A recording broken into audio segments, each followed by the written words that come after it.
Le Grand Matin Sud Radio, 7h-9h, Patrick Roger. Il est 8h12 sur Sud Radio. Soyez libre, Elisabeth Lévy, comme chaque jeudi à cette heure-ci. Bonjour Elisabeth. Bonjour Patrick, bonjour à tous. Vous revenez sur le témoignage émouvant de Gisèle Pelicot. Troisième fois qu'elle a pris véritablement la parole à son procès, le procès des viols de Mazan.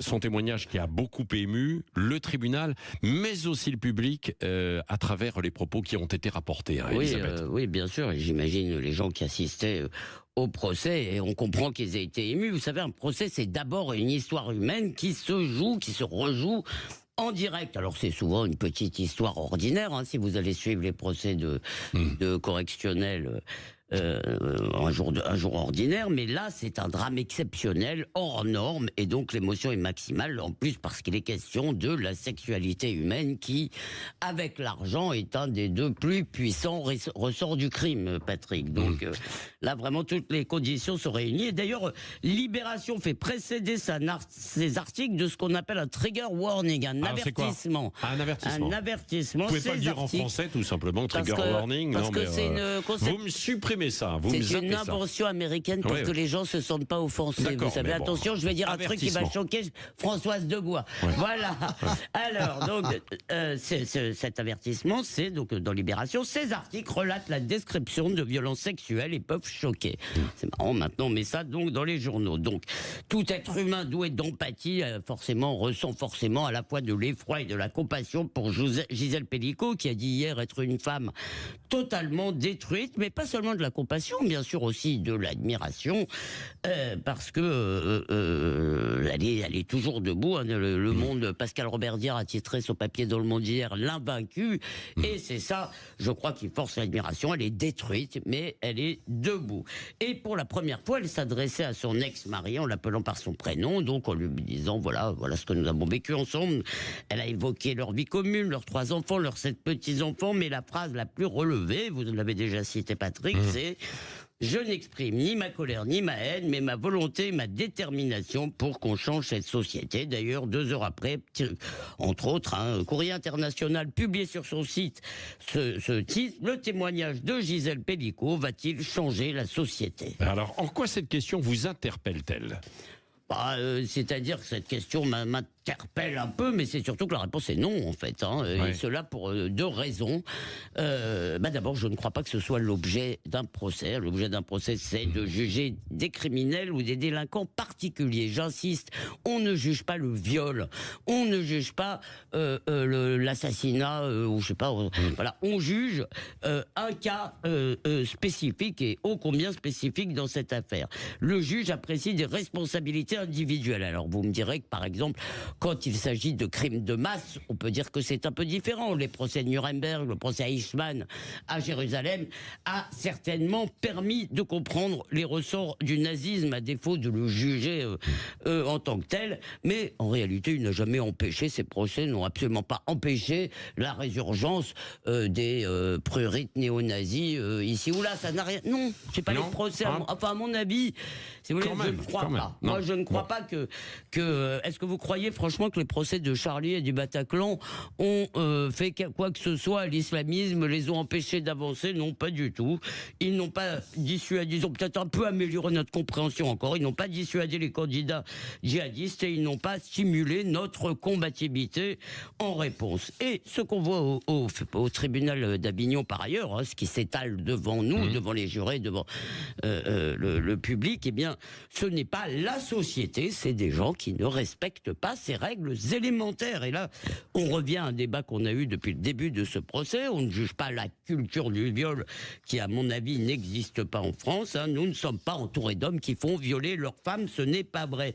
Et le viol a été condamné socialement et judiciairement bien avant MeToo. Alors peut-être pas assez, peut-être pas toujours dans des bonnes conditions. Et si les femmes ont honte d'aller déposer plainte, à mon avis, c'est pas à cause de la justice et de la police, c'est tout simplement parce que c'est très difficile souvent d'accuser quelqu'un qui est un proche, et que ça charrie aussi des choses très intimes. Alors peut-être ça, Madame Pelicot peut leur donner du courage, très bien, mais arrêtons de dire, si vous voulez, que c'est l'image de la société. Alors bien sûr, on peut faire mieux, mais ce procès, je crois, ne changera pas la société. Il donnera peut-être Et s'il réussit, s'il fait ce qu'il doit faire, il donnera au moins des bribes de réponse à la question vertigineuse de Gisèle Pellicot. Comment l'homme qu'elle aimait a-t-il pu lui faire ça? Désolé, ça, ce n'est pas la faute de la société.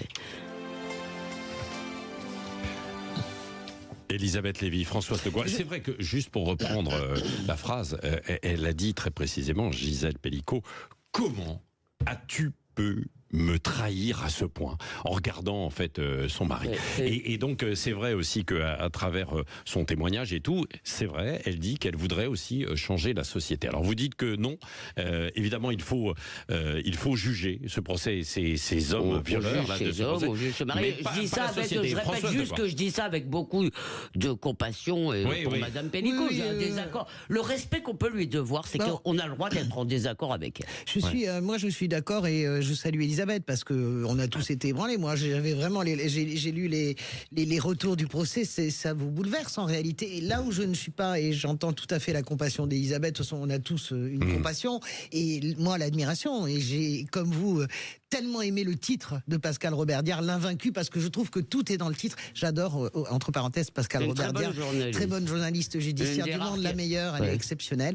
Et en tout cas, les beaux restes du monde. Non, en tout cas, ce qui est sûr, là où je suis pas d'accord tout à fait avec Elisabeth, c'est que moi je pense que ça change. C'est-à-dire que ce procès, alors elle a tout à fait raison pour dire on ne juge pas dans l'ensemble, on juge une personne, mais la réalité c'est que il y a des procès comme ça qui font entre guillemets déborder. Le procès Barbie par exemple, qui est un procès qu'on a pu suivre à nos débuts de jeunes journalistes, c'est quelque chose qui dépasse largement le cadre de Barbie et qui, je ne suis pas d'accord non plus sur Nuremberg. Moi je pense que Nuremberg conscientise les gens. Il me semble, même Bataclan et Charlie, je suis certaine que la société française, elle a bougé au fond. Et je pense que le procès de Mazan, il y aura un avant et un après. C'est là où je ne suis pas tout à fait d'accord avec vous. Je pense vraiment que, en plus, quand on voit l'impact, je termine juste, quand on voit l'impact de ce procès, et je le redis, les gens ont l'air de pas le croire, mais il y a des papiers partout sur Gisèle Pellicot. Je regardais encore la presse italienne, toutes les semaines, il y a un papier sur Gisèle Pellicot.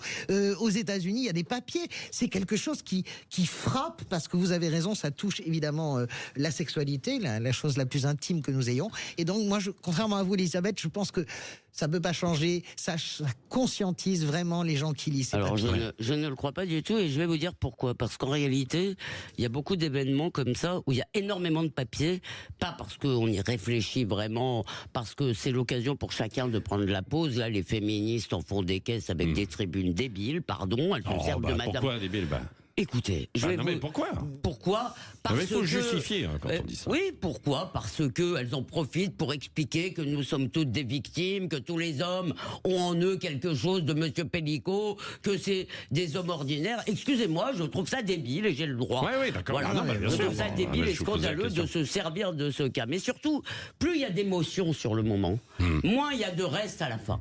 Parce que vous avez des grandes flambées d'émotions. Moi, vous savez, on en a vu des grandes flambées d'émotions le 11 janvier, etc. On était tous pour Charlie, on était tous... Écoutez, regardez où on en est. 4 ans après, on a assassiné Samuel Paty. Et la situation ne s'est absolument pas améliorée de ce point de vue-là, sur l'islamisme, au contraire. Et donc... C'est pas la responsabilité des citoyens, ça, Elisabeth, pardonnez. Je dis, vous dites, non. Moi, je pense que ça change. Françoise, vous dites, les procès changent. Oui, la conscience, Eh bien, moi, je dis que les procès changent. Mais moi, je c'est indécidable en fait. Là, c'est pas un sujet de débat d'argumenté. Si vous voulez, parce qu'à la fin, c'est indécidable. Je ne suis pas d'accord. Bien sûr que dans les faits, effectivement, vous n'empêcherez pas les islamistes de vouloir tenter d'égorger, de nous faire souffrir. Mais je pense qu'il y a une conscience de la société et c'est même générationnel. Moi, le procès Pellicot, c'est quelque chose qui nous parle à nous. Nous, on est des boomers, 50, 60 ans. Mais vous pouvez pas imaginer l'impact que ça a sur les mômes qui ont 20 ans, sur les mômes qui ont 25 ans.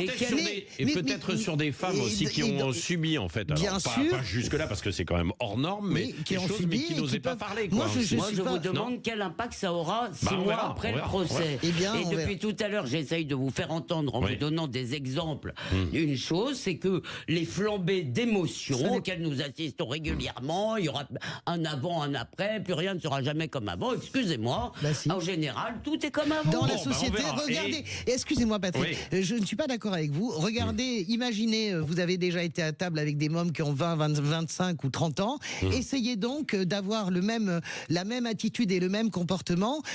Ça ne passe plus avec cette génération. Et c'est heureux que ça ne passe plus avec cette génération. Si vous voulez réagir aussi sur ce sujet, 0826 300 300, parce que je recevrai un avocat tout à l'heure à 9h, de 9h à 9h30, qui écrit son livre, c'est La loi, juste la loi, pas la morale. Ça va vous intéresser. Tiens, Elisabeth Lévy, notamment. Dans un instant, c'est pas la morale. Et c'est pas la morale, hein, Gisèle Pellicot, pardon.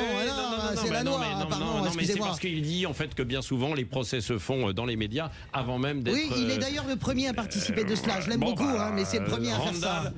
Randall, notre ami Randall, tous les soirs à la télé. Sera, tout à l'heure sur Sud Radio. Dans un instant, on retrouve Elisabeth Lévy, Françoise de Gois, bien sûr.